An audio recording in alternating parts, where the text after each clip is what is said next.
Je joins votre question à autre chose.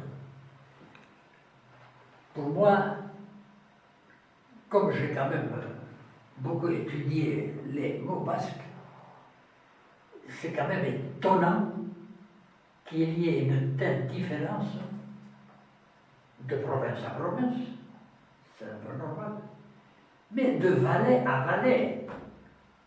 Donc il faut qu'on soit très très ancien pour différencier le langage d'une telle façon. Donc, quand on se déplace en dehors du Pays basque, comme aux États-Unis, il n'y a pas que des Basques français d'un côté. Très souvent avec eux, il y a des Navarrais.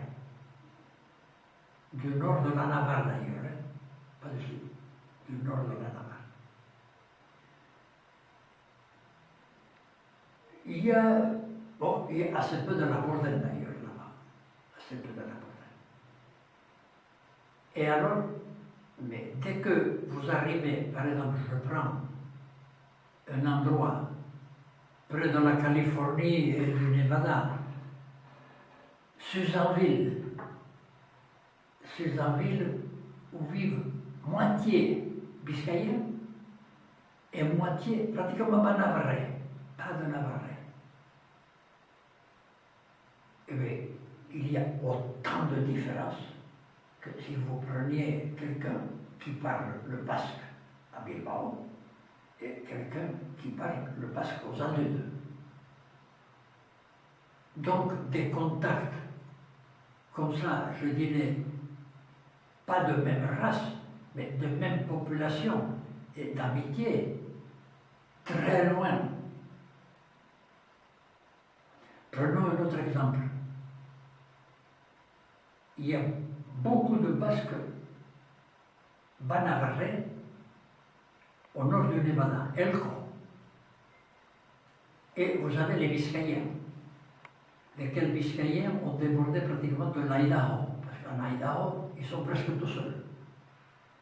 En Idaho, je n'ai pas fait une enquête, je n'ai pas eu le temps d'en faire une enquête, j'ai demandé à un curé qui y allait, mais il n'a pas répondu. Mais, voyez-vous, il y avait une très grosse différence à elle quand même entre les Biscayens et les Banavarrais. Si j'allais visiter les Banavarrais, évidemment, seraient venus à la messe que j'avais organisée, par exemple.